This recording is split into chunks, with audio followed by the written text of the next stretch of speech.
She's the creator of contemporary literature's most chilling dystopia, Gilead in The Handmaid's Tale. Multi-award-winning author Margaret Atwood is often cited as one of the most powerful and prophetic voices writing today. The feminist icon won last year's Booker Prize for The Testaments alongside Bernardine Evaristo's Girl, Woman, Other. Atwood sat down with France 24 at the Hay Festival Cartagena to tell us more.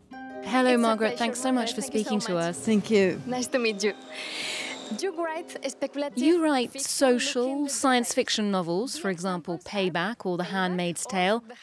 When writing these books, did you ever imagine that certain civil liberties would be jeopardized in today's society?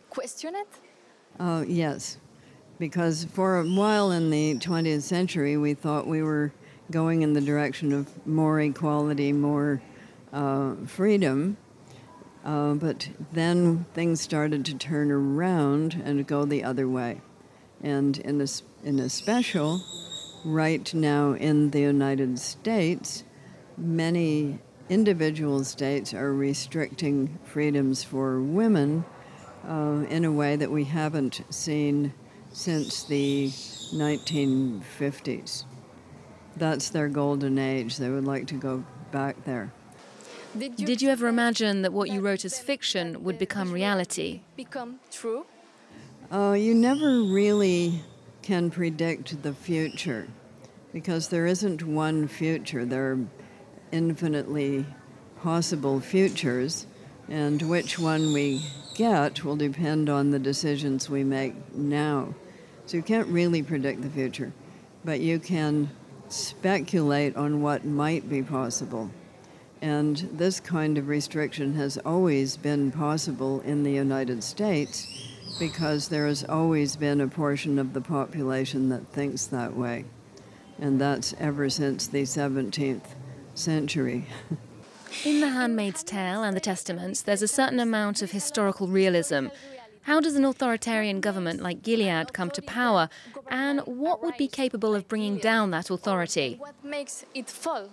Usually such authoritarian governments arise at times of fear and social chaos. And these governments come in because some, usually man, not always, but usually man says, vote for me, I'll straighten it all out, I'll fix everything, but you just have to do what I say. And I will get rid of the chaos. Things will be very tidy.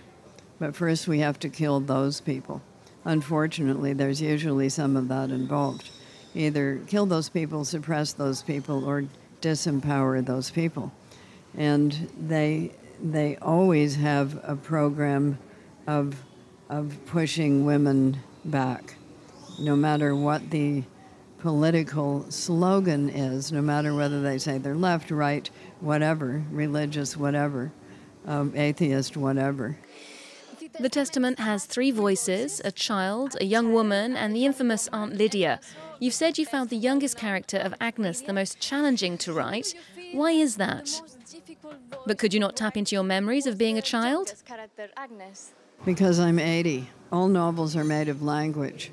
And the problem is finding a language which is not too weighted with present-day argot, slang, teenage expressions, because those date very quickly. They have a life of about 4 years. What is it that we need to talk most about right now? What do we need to name? So I'm in favor of the truth. Silly me.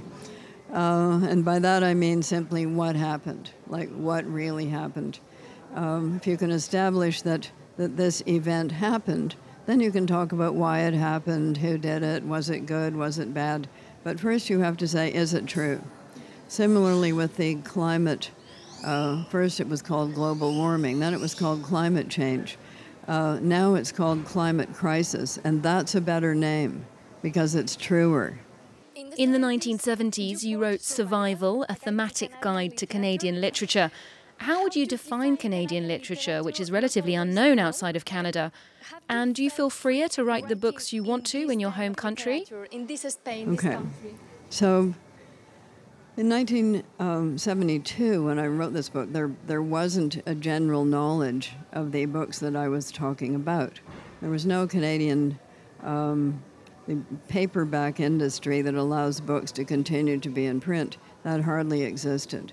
So it was archaeological. It was digging up what had existed and that people had forgotten about. So this is a continual process, and every generation looks at different aspects of its own culture, questions them, examines them, redefines them, brings to the fore people who have been forgotten, allows other groups to exist in literature that didn't exist there before.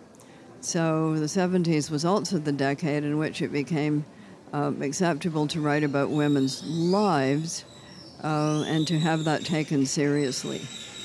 I published a book in which a character had breast cancer. When I published that, and I think it was 1980, they said 3 years before this, we wouldn't have been able to publish this book because you weren't supposed to talk about it. So I'm always interested in the things that you're not supposed to talk about. Why aren't you supposed to talk about them? In whose interest is it that you not talk about them? Margaret, you said that in Canada there's a collective culture, that everything's up for debate. How could this type of culture help us tackle issues like the climate crisis, xenophobia, or reproductive health even?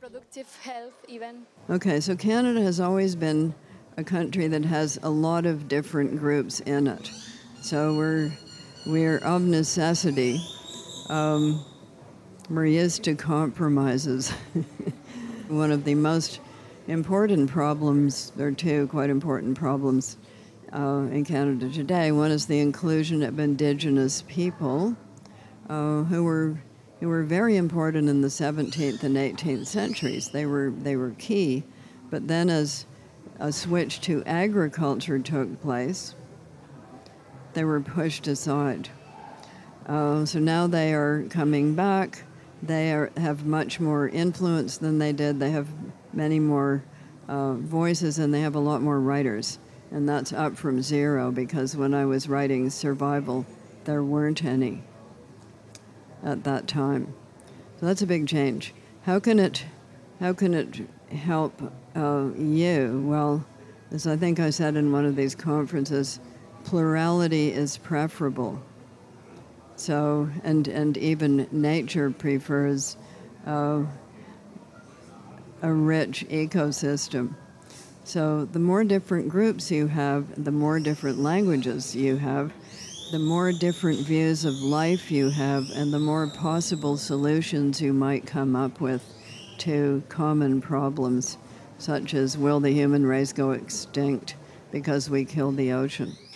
We've seen many young girls take to the streets protesting while dressed up as handmaids. Are you hopeful about this new generation? To protest for doing rebellion, new generations, no? So there is a vigorous new generation, and the climate crisis movement, I think, is very important. The Greta Thunberg and all of the people who are doing this kind of work, but that and the rights of women are very connected. So the people who want to suppress women also want to pretend there is no climate crisis. So if you suppress women, you suppress also some very strong voices about the climate crisis. Many people are more familiar with The Handmaid's Tale as a TV series, but how did you come up with this story? What's the relationship between the novel and the history of Mary Webster? And the history of Mary Webster, no? Okay, so 3 different sources. Number one, Puritan 17th century America, which is pretty interesting. Not fun for women.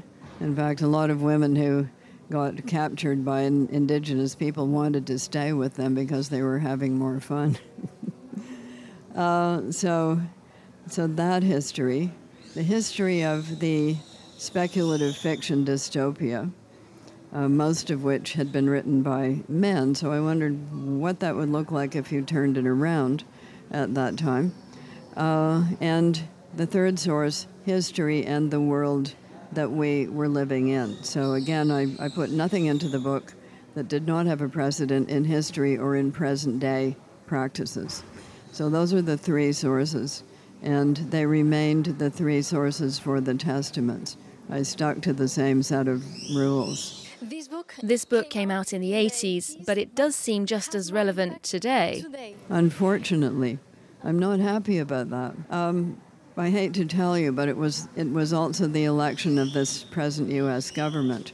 So it still would have been a good show, but people would have looked at it and they would have said, look what we avoided. This will never happen under Hillary Clinton. But that isn't what happened. So we were filming the show. We were in the middle of filming it when that election happened, and we knew immediately that we were in a different show because the frame around it had changed. People were going to view it in a different way, and they have. So season 4 launches in October. They'll be interested to see what happens with it then. A miracle is beyond human powers. I did this. We